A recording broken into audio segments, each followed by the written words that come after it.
Hey, tonight we're going to London, to Knightsbridge, where the rain doesn't so much fall as it settles. A fine gray mist that polishes the black cabs and slicks the pavements into dark mirrors. Imagine standing on a quiet corner there, just after the last shoppers have hurried home from Harrods.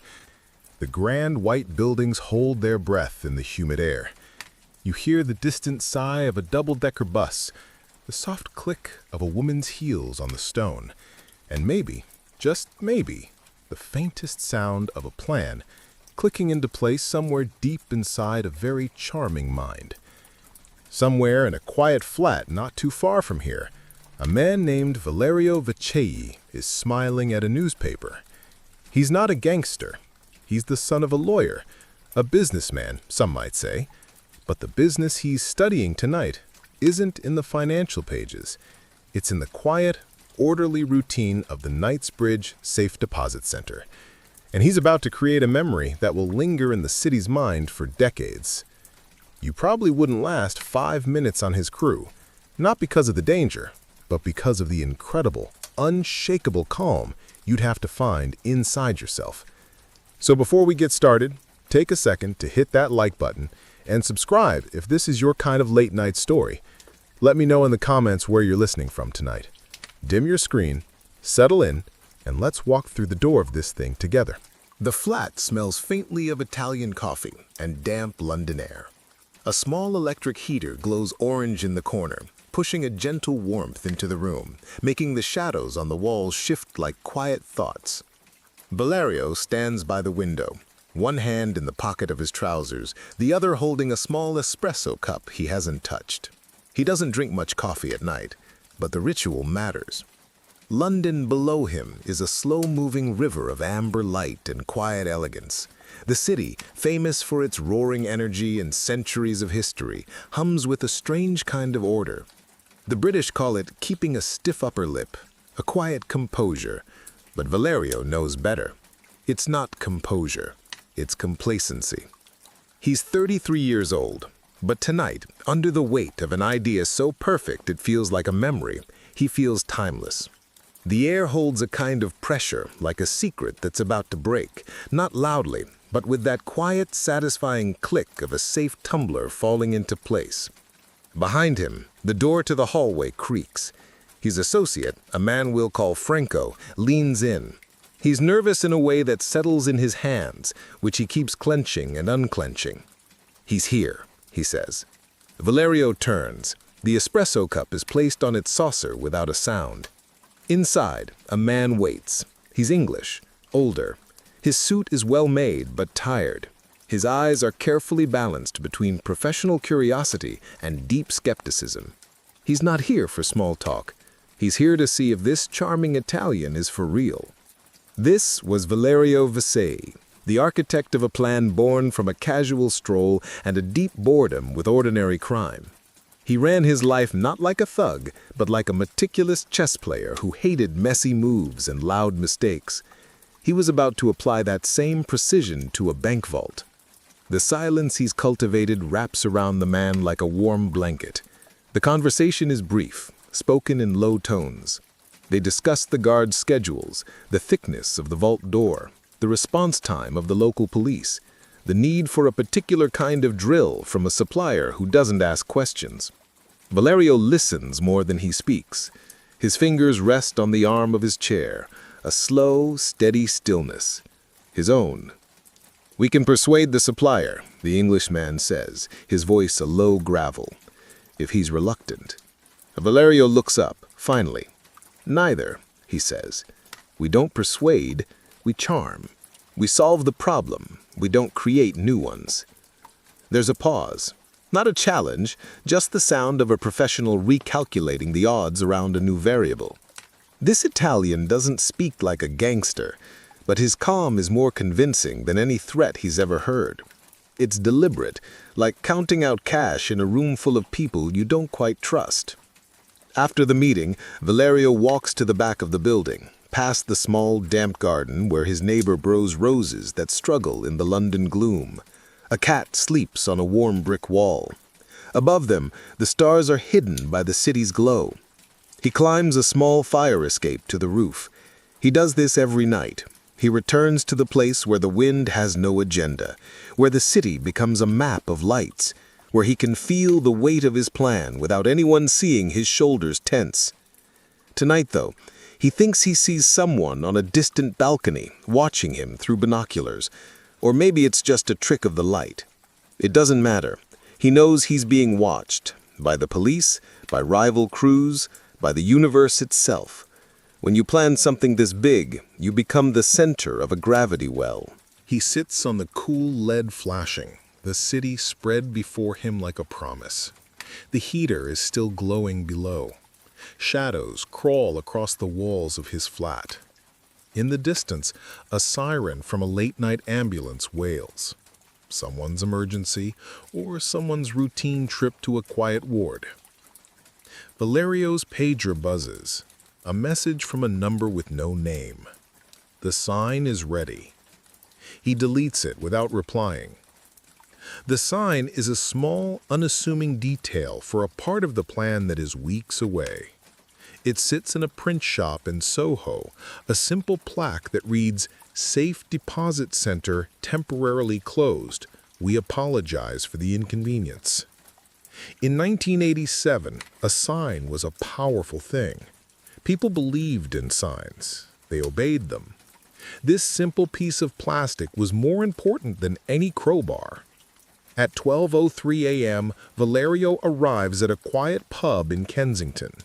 The air inside is warm and thick with the smell of stale beer and history.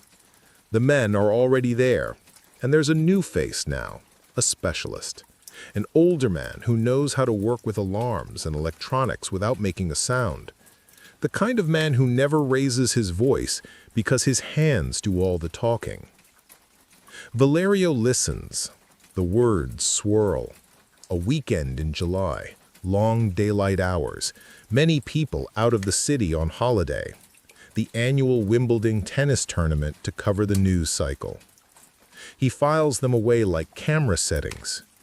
Then, casually, the specialist mentions a problem. A new infrared sensor installed on the vault's outer casing. He interrupts. "Repeat that." The man blinks. "I said the bank upgraded the infrared sensors on the casing." "Not the door?" Valerio asks. The man smiles, too slowly, and Valerio knows this isn't just a briefing. This is the final test. He stands. No anger, no outburst, just a profound stillness. The pub seems to lean into his silence. "We don't go through the casing," he says again, and leaves. On the way out, a shadow detaches from a corner. One of his lookouts. "Ready?" the man asks. Valerio nods. They never look at the front door. The next night, the security rota for the Knightsbridge Safe Deposit Center is discreetly copied by a cleaner who has a gambling debt he needs to settle. No alarms, just a quiet exchange in a back alley. And Valerio goes back to his rooftop. The distant watcher isn't there tonight, but a small, hand-drawn map of the building's interior remains, tucked under a loose tile.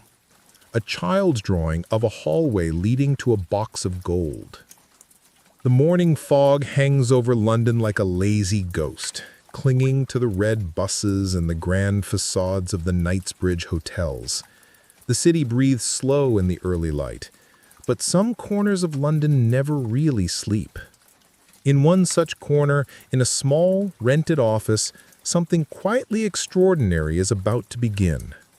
A group of men sit around a table, their faces illuminated by the soft glow of a desk lamp. The air is thick with the smell of anticipation and lukewarm tea. They are waiting for a signal. One of them, a young man named Paolo, keeps glancing at the door, his hands folded too tightly in his lap. He already knows the story probably doesn't end with a quiet retirement on the coast. The signal comes. A single ring on a landline phone, then a hang-up. Two men, casual, well-dressed, emerge from the deeper darkness of the office. One smiles, the other doesn't. They don't speak to Paolo. They don't need to. He understands. This is it. This is the point of no return. A few minutes later, the waiting is over. The desk lamp is extinguished, and the men move out into the gray London morning, their polished shoes splashing softly in the shallow puddles. No blood, no sound, just progress. This is Valerio Viccei's preferred punctuation mark. Silent, deliberate action. At the same moment, in a suburban house overlooking a neat garden, a woman sets down her phone. Her husband, the manager of the Knightsbridge Safe Deposit Center, hasn't answered his private line at work. She thinks about calling again, then doesn't. Maybe he's just in a meeting. Later, she'll learn he was in a meeting with a very charming Italian man who wanted to rent a safe deposit box. A man who was studying his routine, his mannerisms, his weaknesses. Valerio Viccei already knows this.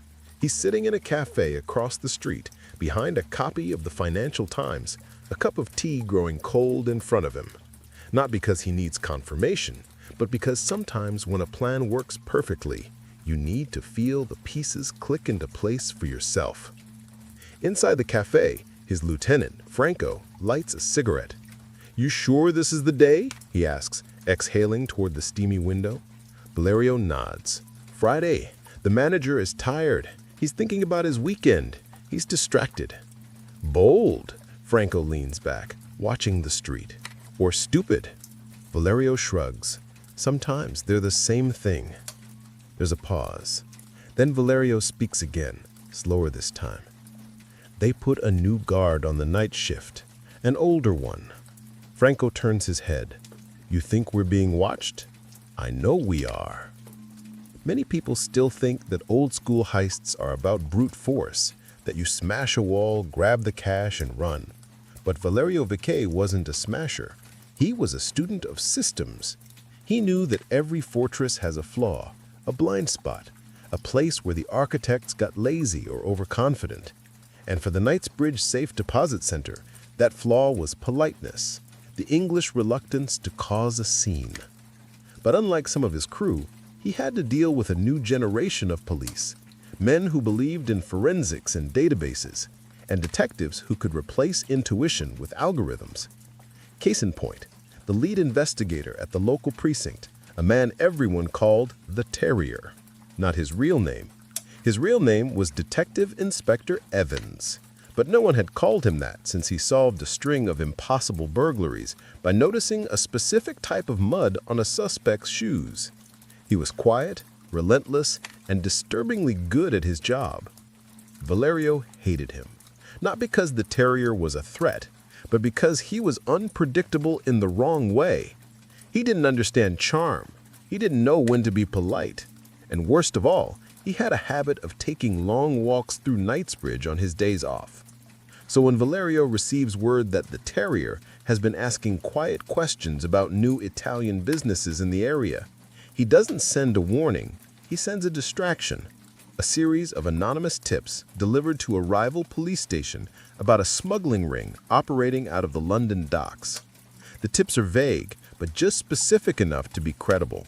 They mention a shipment of art, a corrupt customs official, and a date. The Terrier, who hates having his instincts questioned, is immediately suspicious of the tips. But his superiors are delighted. They reassign him to the docks case, convinced it's the bigger prize. He spends the entire week before the heist down by the river, paranoid, interviewing sailors, convinced a rival is trying to make him look foolish. He never once checked the front door of the safe deposit center. Message received. Meanwhile, Valerio returns to his ritual. The rooftop, the wind, the unlit cigarette. Tonight, he's not alone. A woman joins him, bringing 2 glasses of wine. She doesn't ask what he's planning. She doesn't need to. She just sits beside him. "You're thinking again," she says. He considers. "No," he says, "just listening." And that somehow sounds more honest than anything else he's said all day.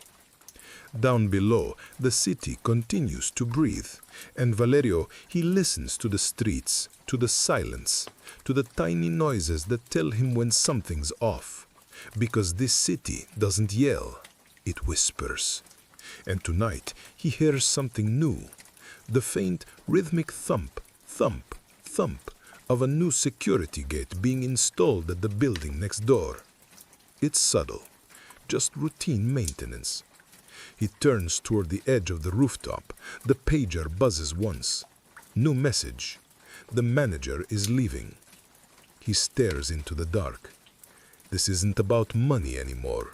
It's about art. The kind that doesn't belong in a museum. The kind that gets people erased without explanation. He slips the pager into his pocket and walks down the stairs, slower now, measured.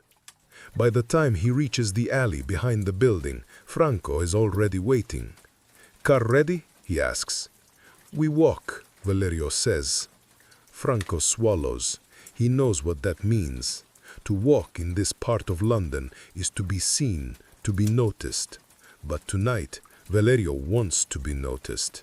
Because when you're about to walk through the front door of a fortress, you need more than a plan.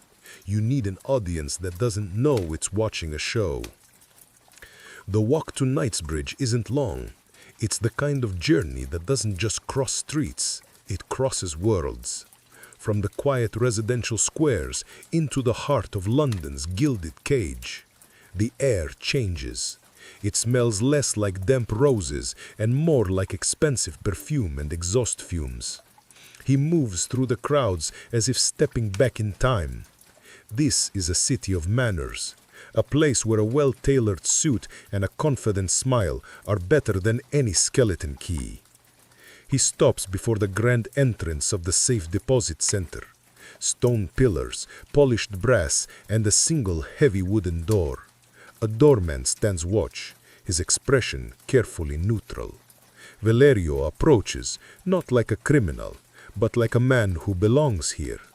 He is not here to break in. He is here for an appointment. He enters the lobby. The air is cool and still. The only sound is the soft ticking of a grandfather clock and the faint hum of the air conditioning. He stops at the front desk. A young woman looks up, her smile practiced. "Good afternoon," Valerio says, his voice calm, his English perfect, but with a soft Italian accent that makes it sound more charming. "I have an appointment to view a safe deposit box." She checks her ledger. "I'm sorry, sir, I don't see an appointment. Under what name?" "Viccei," he says, smiling. "Perhaps the manager made the booking himself, a Mr. Fernandez." The manager, a man named Parvez, not Fernandez, but close enough to cause a moment of polite confusion, emerges from his office. He looks flustered. Valerio has timed this perfectly. It is late on a Friday. The manager is thinking of home, of his weekend. "I'm terribly sorry," Valerio says, his expression one of perfect apology. "I must have the name wrong. My associate arranged it. He said a gentleman here would be able to show me the facilities." The manager hesitates. It is against procedure, but Valerio looks important. His suit is expensive. His manner is impeccable. And in the world of Knightsbridge in 1987, these things matter. To turn away such a man would be impolite. It could cause a complaint. "Of course," the manager says, forcing a smile. "Please come this way." Valerio follows him. This is the moment. Not the heist itself, but the gentle tear in the fabric of the building's routine. He's no longer an outsider. He's a guest.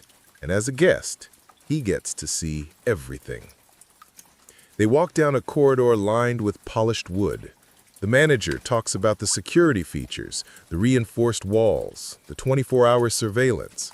Valerio listens, nods, asks intelligent questions. But he's not just listening to the words. He's listening to the building, the hum of the lights, the faint echo of their footsteps. He's memorizing the layout. the distance between cameras, the location of the alarm panels. They arrive at the vault, a massive circular door of polished steel. It looks impregnable. The manager explains the complex locking mechanism, the time lock, the multiple keys required to open it. Impressive, Valerio says, and he means it. He has a deep respect for well-made things. The manager smiles, pleased.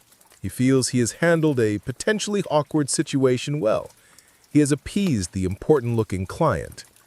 He leads Valerio back to the lobby, shakes his hand, and apologizes again for the confusion. Not at all, Valerio says. You've been most helpful. I will certainly be in touch to rent a box. He turns and walks out. The heavy door closes behind him. He has been inside for less than 15 minutes. He has stolen nothing. He has touched nothing he wasn't supposed to. But he has taken the most valuable thing in the entire building, its blueprint. Not the one on paper, but the one that exists in patterns, routines, and the quiet, polite assumptions of the men who guard it. By the time he reaches the car, where Franco waits, the sky has begun to soften. That fine London mist that doesn't fall but lingers, clinging to hair and collarbones. Valerio doesn't hurry. He walks with the kind of pace that says, I'm not lost, but I'm not arriving either. Did he believe you? Franco asks as Valerio slides into the passenger seat. He didn't need to. He just needed to be polite. They drive in silence for a while, passing crumbling walls sprayed with graffiti that probably meant something once. One reads, "The future is unwritten." Later that night, Valerio returns to his flat. He peels off his jacket and stands at the sink. He stares at his reflection longer than usual. He doesn't see himself. He sees his father, the quiet lawyer, the man who taught him that the most important battles are won not with force, but with the right words spoken at the right time. Was Valerio trying to inherit that belief, or just wear it like a suit too big for his shoulders? He turns on a small lamp. The room feels better in the soft yellow light. Elsewhere, in a damp warehouse 2 districts away, 3 men huddle over a set of tools. One wears goggles, one wears earplugs. The third, silent, takes notes in a book designed to be burned. In their hands, the final piece of equipment, a custom-made drill bit designed to be almost silent. They won't smash the final lock, they'll persuade it. Viccei knows, one of them whispers. He's not chasing. He's waiting. A pause. And that's worse. The next morning, Valerio doesn't go to the rooftop. He goes to a small cafe on a quiet street. Real espresso, old brick walls, a waitress who doesn't know what Instagram is. The owner knows Valerio by sight, but not by name. L'habituel? He asks. The usual? Valerio nods. He takes his coffee outside and sits at a tiny table beneath an awning that's lost most of its stripes. Across the street, a man pretends to read a newspaper for 20 minutes. Valerio lets him, then stands, walks across calmly, and drops a sugar packet by the man's shoe. "Next time you follow me," he says softly, "try a different hat." The man doesn't look up. But later that day, he's pulled from surveillance duty. Quietly. No reprimand. No promotion. Just gone. Like a file removed from a cabinet. That night, Valerio meets his team again. This time, it's he who's asked for the meeting. Same pub, same damp air. But this time, the others wait for him. He lets them gather first. Then, with a slow breath, he places a folded architectural drawing on a dry table, every corridor marked, some circled, some underlined, and at the center, the vault. "Things are moving," he says. "No," one man corrects. "Things are about to break." Valerio folds the map again, then says, "Maybe it's time they did." Because fixing a broken system doesn't mean rebuilding it the same way. Sometimes it means drawing a new map and watching who follows it first. The alley smells like rain and diesel. There's something oddly comforting about it, like a Sunday dinner interrupted by a silent alarm. Valerio walks with a slow rhythm, his shoes scuffing softly against the worn cobblestones. Overhead, sheets flutter from balconies like flags of exhausted nations. London is always airing its secrets. He stops outside a rusted iron gate marked only by a faded sticker, M. Jones and Sons Locksmiths. There's no shop anymore, and Jones hasn't been seen in years. But inside that forgotten space, tucked beneath layers of broken tools and discarded blueprints, is a man Valerio hasn't spoken to in months, Arthur. They called him the Needle, not because he was thin, but because he could thread the impossible, not in a tailor's sense, more in the removal of inconvenient structural problems sense. Arthur was a loyalist from the old guard, a remnant, and tonight Valerio needed a remnant. He pushes the gate. It creaks open like it's waking from a long nap. Arthur sits behind a metal desk, sleeves rolled, safety goggles perched on the edge of his nose.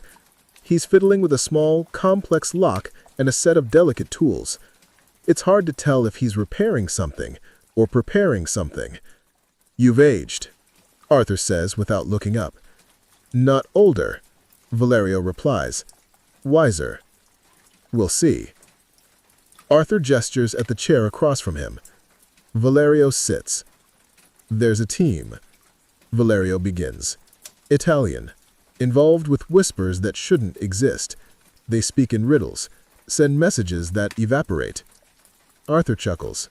"Ah, one of those." Their name might be connected to someone from Rome, a man called the Ghost. That earns a twitch from Arthur. The tool pauses midair. "I haven't heard that name in a long time," which usually means it's the right one. Is he still active? Not in the traditional sense. Valerio waits. Arthur eventually continues, voice lower now. "The Ghost didn't retire. He disappeared just before a massive shipment of antiquities vanished en route to Switzerland. Everyone assumed he was killed. I didn't. He was always 3 steps ahead of his own betrayal. And the team could be the crew he was grooming to replace him. He used to say, 'I want men who understand both balance sheets and blasting caps.'" "A romantic idiot," Valerio says.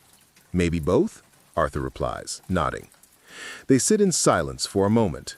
Outside, a black cab rattles past, followed by the sound of a woman arguing with someone from her balcony in melodramatic English. Then Arthur leans in. "He left you a message, didn't he?" "Yes." "And you didn't answer?" "I did. And now he says there are others." Arthur leans back. "Then you're already behind." By the time Valerio exits the building, the sky has shifted into that hazy London gray where the light seems to press against the buildings rather than illuminate them. He walks to the corner where Franco waits inside a black Jaguar. "He has a name," Valerio says, sliding in. "Go on." "The Ghost. Sounds like a character in a bad film. He's real.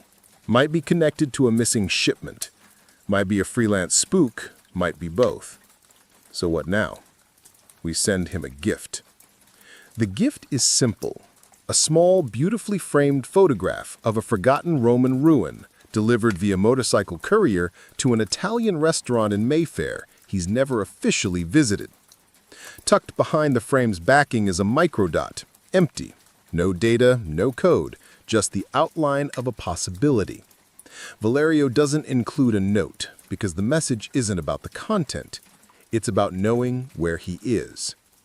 Hours later, a single image appears on Valerio's pager, a photo of the empty table at the restaurant taken on a silk towel cloth with a single white rose laid across it. The Ghost has responded. That night, Valerio doesn't go home. He walks to a pub in the East End where the lights buzz and the beer is warm enough to keep you humble. The owner, Enzo, is in his 70s and still calls him l'artista. Even though Valerio once arranged the disappearance of his cousin's gambling debts, it's water under the bridge now. Valerio sits in the corner, orders nothing, waits. Enzo brings him a folded napkin and sets it down with theatrical flair. Inside the napkin, a note. The bankers talk more than they should. The jewelers still count, even when they're closed. Meet me where the diamonds used to bleed. No signature, but Valerio doesn't need one. The diamonds used to bleed at an abandoned cutting workshop in Hatton Garden, a place where rust outnumbers people and cats bark at nothing. He gets up, leaves the pub, nods at Enzo, and vanishes into the night. The workshop smells of mildew and metal dust. Even after years, the scent doesn't go. It clings to the bricks like regret. He's already there, the ghost, standing beside a broken window, lit by nothing but the orange spill of distant streetlights. He wears a gray coat, hair perfectly combed, eyes like he's measuring every possibility of betrayal within a 5-meter radius. You found me, he says. You invited me. Fair. A beat. You're smarter than they say, he adds. That's why I'm not in jail. The ghost almost smiles. Yet. They walk through the empty corridors, past rusted benches and stained floorboards. It feels like walking inside a clock that's been long since stopped. You want to know why I'm here, he says. Valerio doesn't respond. The ghost continues anyway. Because that vault is not yours. It was promised to me. No, Valerio says. It was promised near me. That's not the same. He stops walking. Are you working for the government? The ghost stops too. I'm working for myself. That's worse. Why involve me? Because you're not a common thief. A pause. You hesitate. That means you're still an artist. That lands heavier than it should. Then he adds, also, I needed to know if you could track a ghost. You did. You tested me. No, I introduced myself. He steps closer. Valerio doesn't flinch. There are other interests. One in Zurich, one in Monaco. What's in them? Histories and futures. Then he hands him a card, blank on one side. On the back, a number. 12 digits, no area code. Call it, he says, and either everything ends or begins. Before Valerio can ask another question, he walks out. No goodbye, no parting shot, just the sound of his leather shoes scuffing across diamond-dusted tiles. And in the distance, a foghorn starts to blow from the Thames. Maybe at nothing. Maybe it's someone walking away with too many secrets. The day arrives, July 12th, 1987. It's a warm Saturday. London is drowsy, content. In Knightsbridge, the weekend shoppers are out, their colorful bags a gentle contrast to the stately white buildings. The city is breathing in, a slow, lazy rhythm.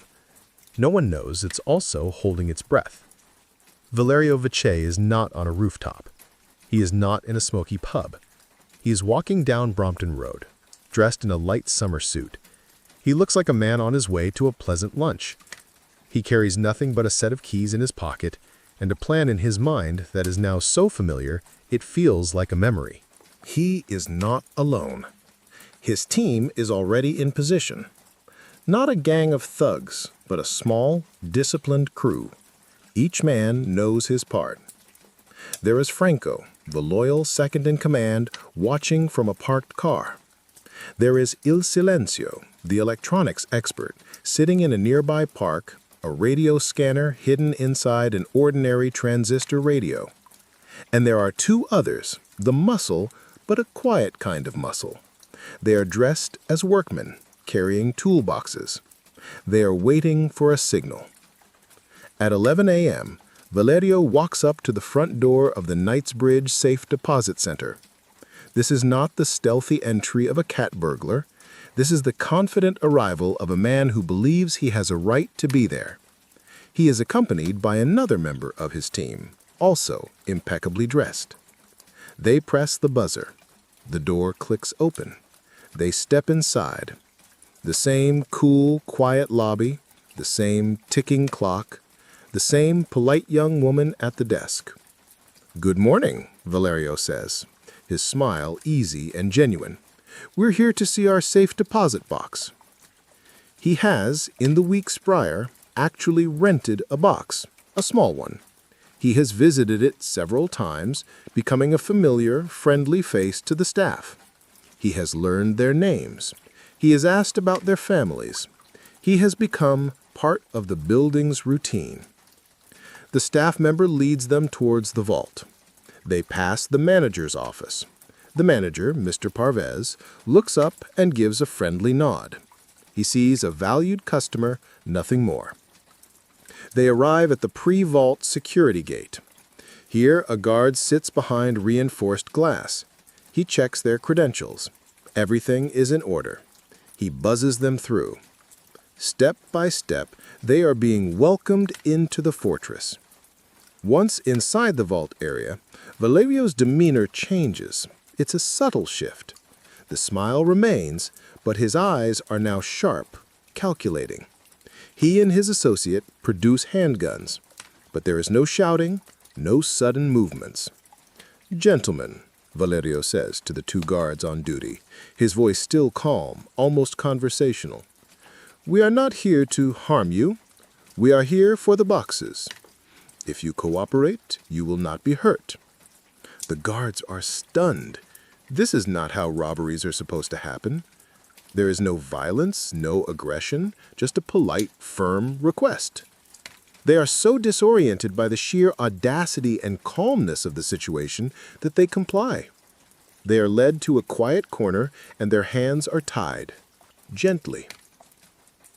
Valerio then walks back to the main entrance. He opens the door and lets in the two men dressed as workmen. They carry their toolboxes. They also carry the small, polite sign. Valerio places the sign on the front door himself. Safe Deposit Center temporarily closed. The fortress is now sealed, not from the outside in, but from the inside out. They are in control. Now the real work begins.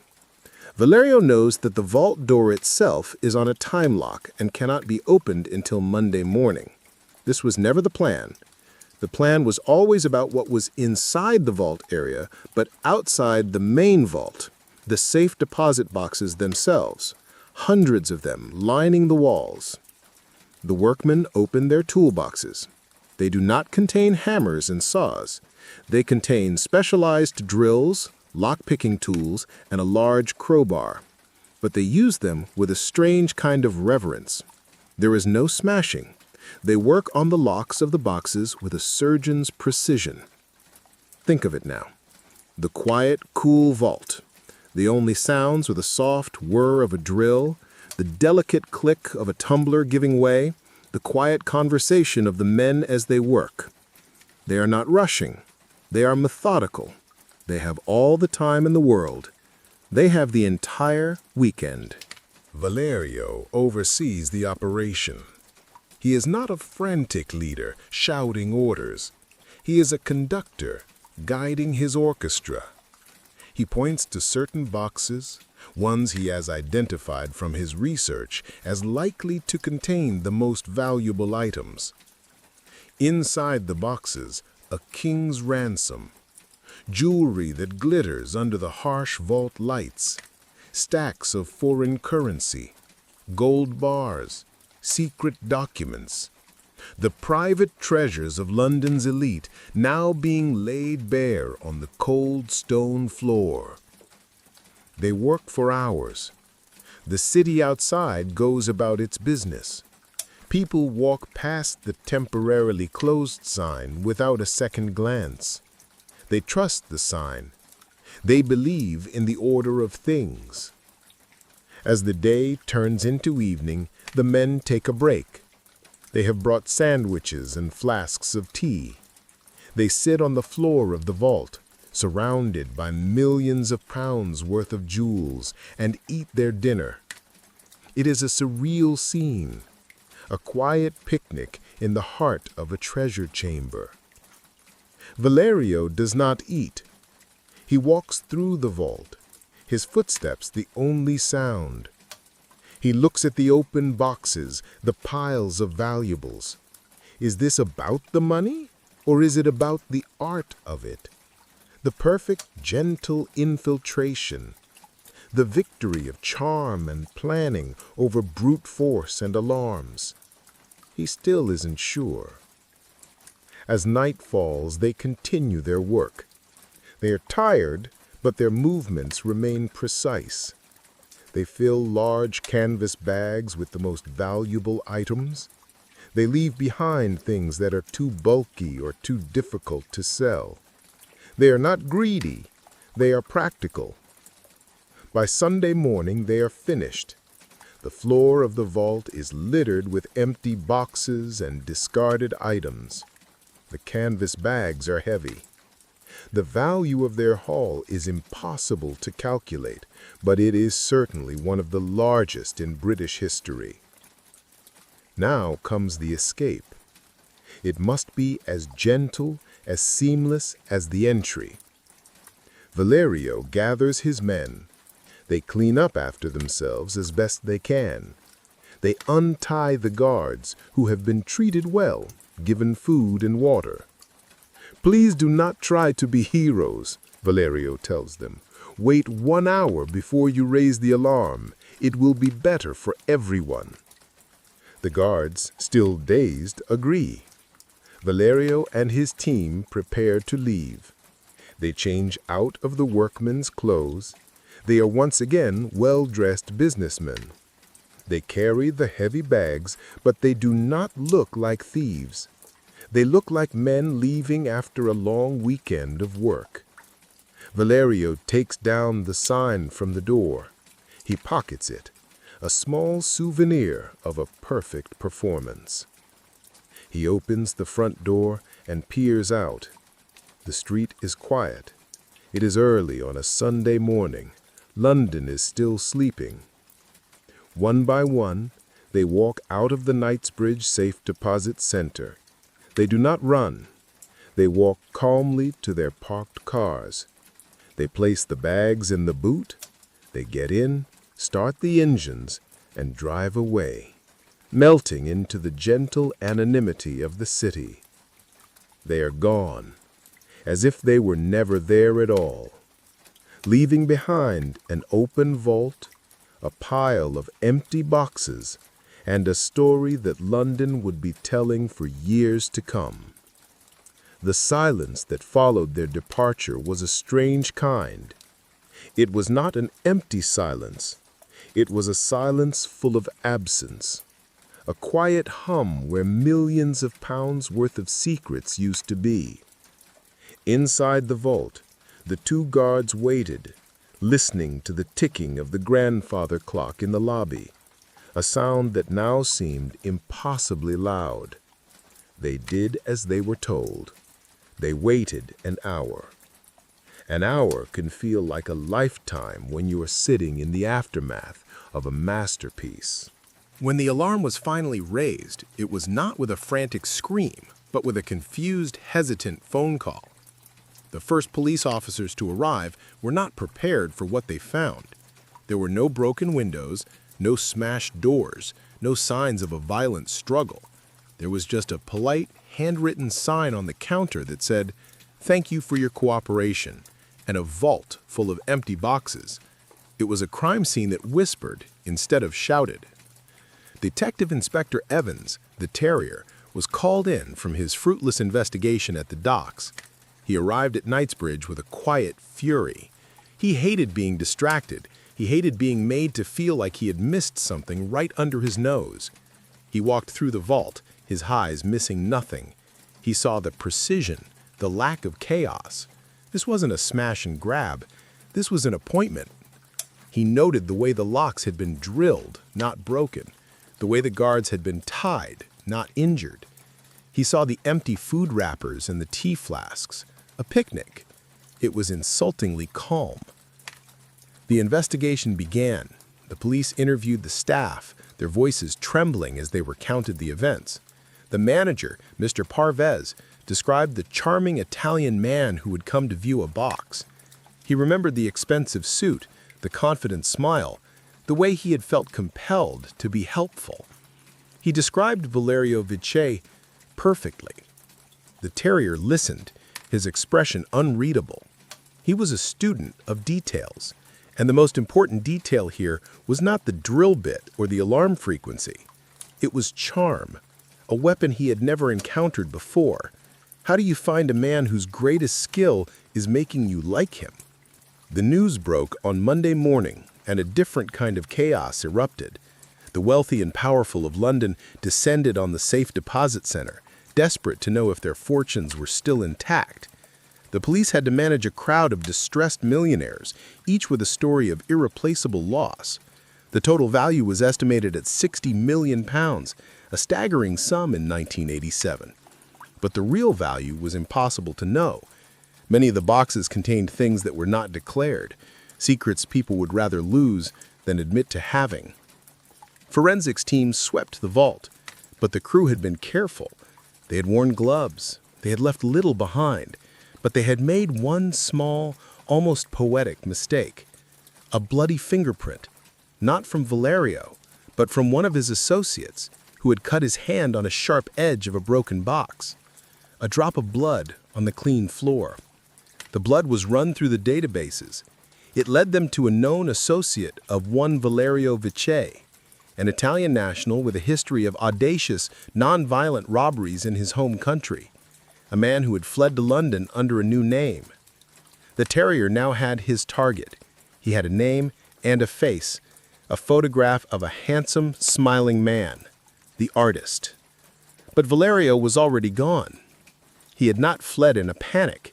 His departure was as planned and orderly as the heist itself. While his team dispersed across Europe, Valerio took a flight to Latin America. He vanished, not into the shadows, but into the bright sunlight of a new continent with a new name and a fortune to fund a new life.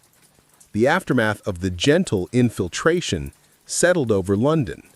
The insurance companies paid out millions. The safe deposit center upgraded its security, but the damage to its reputation was done. How could a fortress be so easily opened, not with explosives, but with a smile? The terrier did not give up. The case became his obsession. He followed the money trail, a complex web of offshore accounts and shell companies. He tracked Viccei's associates, arresting some, convincing others to talk. But Valerio himself remained a ghost. Years passed. The story of the Knightsbridge robbery became a London legend, a bedtime story for aspiring criminals. The charming Italian who walked through the front door and took a fortune without hurting a soul. Valerio lived a comfortable life in South America. He was a playboy, a man of leisure. He drove fast cars and dated beautiful women. He seemed to have left his old life behind. But the artist in him was restless. The quiet life was boring, and boredom, for a man like Valerio Viccei, was the most dangerous thing of all. In 1990, he returned to Europe, not to London, but to Italy. He couldn't resist the temptation of one last performance. He was planning another heist, an armored car robbery. But this time his luck ran out. The plan was not as perfect. The execution was not as gentle. There was a shootout. Valerio was arrested during a high-speed chase. The news reached London. The terrier, now older, grayer, but no less relentless, finally had his man. Valerio Viccei was extradited to the UK to face justice for the Knightsbridge robbery. The trial was a media sensation. Valerio was charming in the courtroom, witty and unrepentant. He treated the whole affair as a grand piece of theater, and he was the star. He wrote a book in prison titled Too Fast to Live. He was sentenced to 22 years. But the story doesn't end there, because the most important secret of the Knightsbridge Safe Deposit Robbery was never revealed: the money.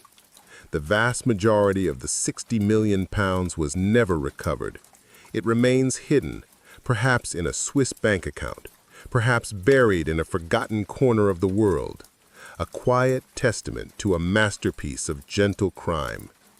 Valerio Viccei himself would later die in a shootout with Italian police while on day release from prison in the year 2000. An artist who couldn't resist one final noisy performance. And so, the story of London's gentle infiltration comes to a close for tonight. It reminds us that sometimes the most effective tools are not the ones that make the most noise, but the ones that understand the quiet rhythms of human nature. Imagine now the stillness of the night around you, the gentle rhythm of your own breathing. Let your thoughts drift away like the unrecovered millions, a mystery for another time. Where did the treasure go? What became of the man who valued art over violence until the very end? These are questions for another day, perhaps. For now, let your mind become calm and peaceful. Let the gentle cadence of my voice fade into the background. Allow yourself to drift into a deep and restful sleep. So wherever you're listening from, be it a dark room in Ohio, a rainy window in Dublin, or a quiet side street in Bangkok, let yourself ease into the hush Valerio built. Close your eyes. Let the noise of London fade into the soft steps of a man who chose something radical in a world of alarms and steel doors. Politeness. Imagine the candlelight flickering in a quiet pub, the tools untouched, the air still as the vault before a performance that never comes. Picture the man who once carried a plan like a curse, setting it down like a coat too heavy for the sun that finally broke through the clouds. The city breathes around him, not holding its breath anymore, just existing, gentle, calm, like you right now. Maybe you've got headphones in, or maybe your room's gone quiet. Maybe your breathing has slowed. Maybe, just maybe, you forgot for a moment why today was heavy. That's the gift of stories like this. They give you someone else's ghosts to walk with, so yours can take the night off. So let your worries drift like that fog over the Thames. Let your muscles loosen, your eyelids lower. There's nothing left to chase tonight. Only stillness, only breath, only you, held softly in the quiet that follows a story done right. Sleep well. Dream softer.